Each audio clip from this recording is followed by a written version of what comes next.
5 people. 5 people. We cannot do this. Cannot. No. Ready?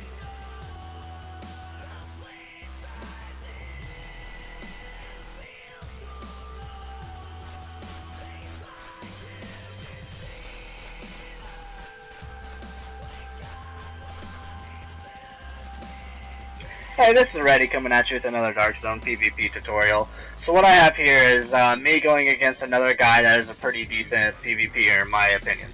He is pretty well equipped, he knows what he's doing, and he uses his surroundings very well. But if you guys could like, subscribe, and help the channel grow, I'd really appreciate it. Thank you guys very much. So I'm coming up on a manhunt, and as you can see, I saw this guy had a blue aura on him. That shows that this guy has 100% in the security wing, which gives him the ability to pop his survivor link, which gives you 80% damage reduction and a bonus movement speed, which you can only be obtained from using this. So what I'm doing here is I am constantly trying to shoot at him and keep damage on him while trying to keep him out of cover. And when I let my health get that low, I use a medkit because I have a few perks that you'll see later in the video that help me with dealing with situations like this.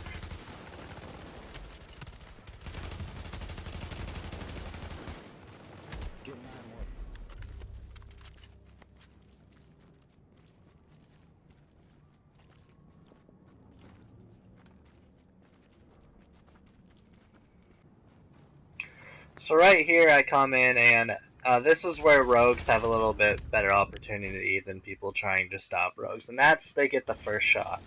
And as you can see, you know, either way it goes, both of us are pretty much going to go down if the other person strikes first because we are pretty evenly matched.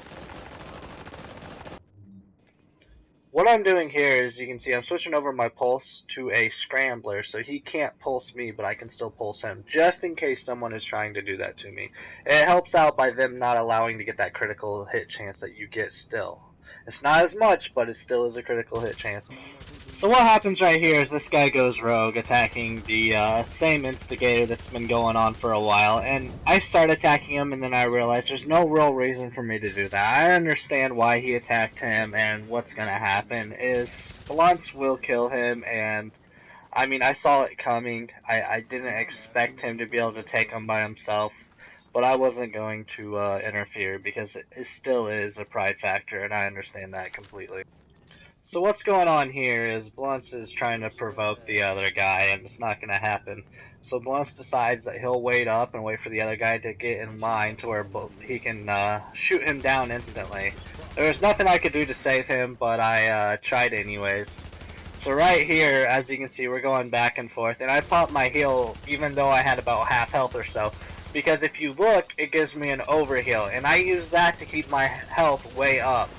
And right here, there's another guy that came in to put some shots in him, which you can see he might have helped a bit, he might not have. He can't really decide on that one. So in this clip, I'm following him into the tunnels, and he decides he's going to run around after he killed one player, which there was no way I could have stopped him again.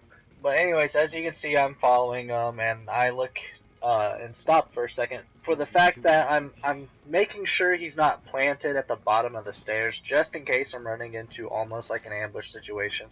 And as you can tell, I stopped and got the situation, and he was not there waiting. But I continue to chase because I know he keeps going in circles for the fact that I can hear his footsteps, and he's talking all the time. So this time I pulse to get his exact location. There's another guy with the security buff again, as you can see. And I come down in here to finish him off because the other guy might not have been able to do it by himself. A rogue agent has been now entering Darkzone. What you see here is I'm going to pull up my skills real quick and let you see the talents I run. The first talent I'm going to pull up is critical save, which what it does is if you get down in the last segment of health and you use a medkit, it gives you a 40% damage resistance for 10 seconds, which is an enormous lifesaver in any situation in the Darkzone for the fact that you just saved yourself from taking 40% damage on top of whatever armor you have or anything else. Also, what you want is the one is none perk. The reason why you want that is to save on ammo and conserve yourself.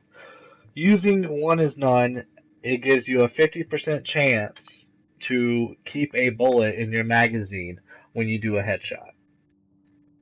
Which, if you have an SMG, most SMGs are anywhere from 20 to 30.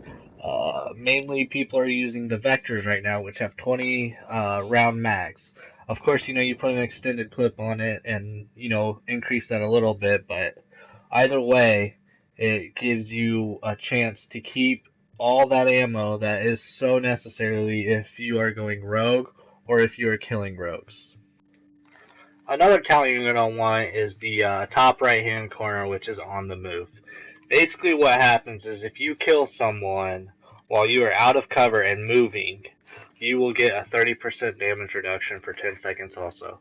So if you do this right, you should be able to have a damage resistance pretty much the whole time while you're fighting people, because if you're not necessarily killing someone, you could always just let your health dip down low enough. But you will most likely be killing every single person on the run.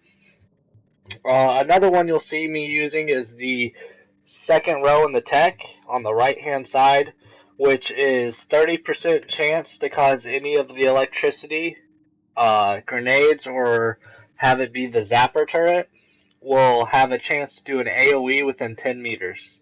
Which what that does is it allows you to take out a whole team at one time with it without really having to worry about it. I usually only run that when I'm in a group, but if I'm solo, I'll either run triage, which will increase your skill cooldowns when you heal an ally, which yourself is considered an ally right now. I think it's broken, but I'm not sure. Another thing is, if you look at the bottom left-hand corner of the medical wing, you'll see another skill or talent, and what it does is it heals the people around you within 20 meters 40% of what your health kit already does, which that also affects yourself again, so it's a very useful thing to do. Right here you'll see me get into my skills, and what I'm showing you is what I usually run 99% of the time, and that's either I'll run the tactical scanner pulse, and that is if I'm with a group or if I'm going against multiple enemies.